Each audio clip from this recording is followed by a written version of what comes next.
A big study in the British Medical Journal looked at how money, lifestyle, and death rates are connected.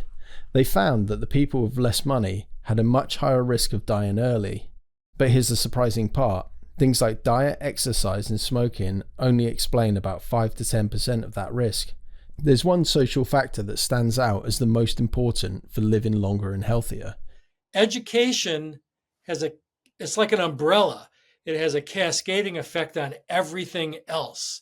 And it's all of these other attributes that have a significant impact on duration of life. So higher education translates to higher income. Higher income translates to better food, more leisure time, more exercise time, better decision making. So to decide to exercise, going to your doctors on a routine basis, having each organ, carefully monitored by different doctors. It works and it's remarkably successful. So what does this mean? Having more money isn't just about affording a nice gym. It gives you time to exercise, access to preventative healthcare, cleaner air, less stress, and better food choices. Money gives you the freedom to take care of your health. So, if you're not a millionaire, what can you do? The basics still count.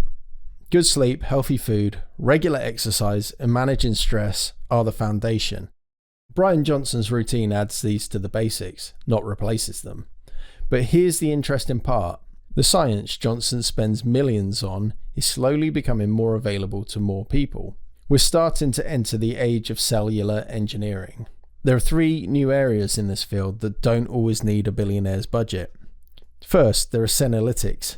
These drugs target and remove zombie cells, old cells that won't die and instead cause inflammation in the body.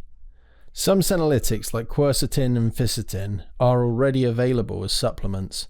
Next are stem cell therapies, which use mesenchymal stem cells to help repair tissue and lower inflammation throughout the body. These treatments are still costly, but clinical trials are making them more available. Finally, there's epigenetic reprogramming. This is considered the ultimate goal, resetting a cell's biological clock so it acts young again. The JESDA Science Breakthrough Radar, which tracks new scientific trends, mentions digital twins of organs and cell reprogramming that could someday be as common as getting a vaccine. This is a big change.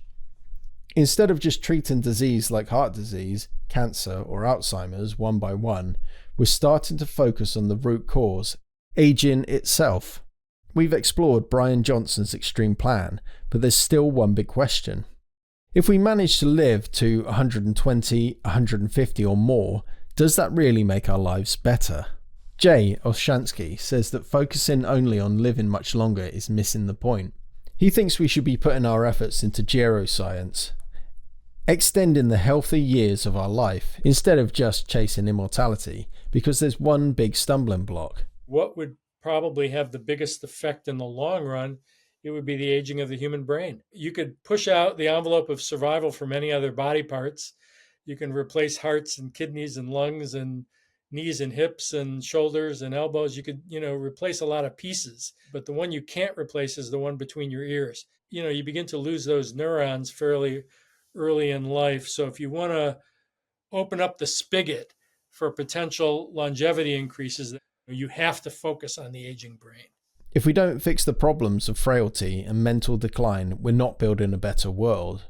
We just have people living to 150 but spending the last 50 years in mental decline.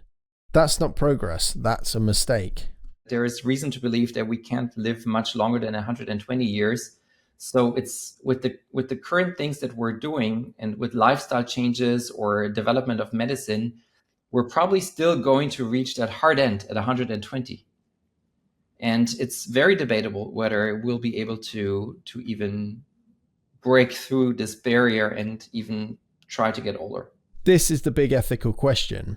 As we develop new tools like gene editing, artificial organs, and even Brian Johnson's supplement plan, we need to decide what our real goal is. Are we trying to live as long as possible? Or are we trying to stay healthy for as long as possible? Brian Johnson's answer is simple. He wants both. He wants to be 80 but have the body of an 18-year-old.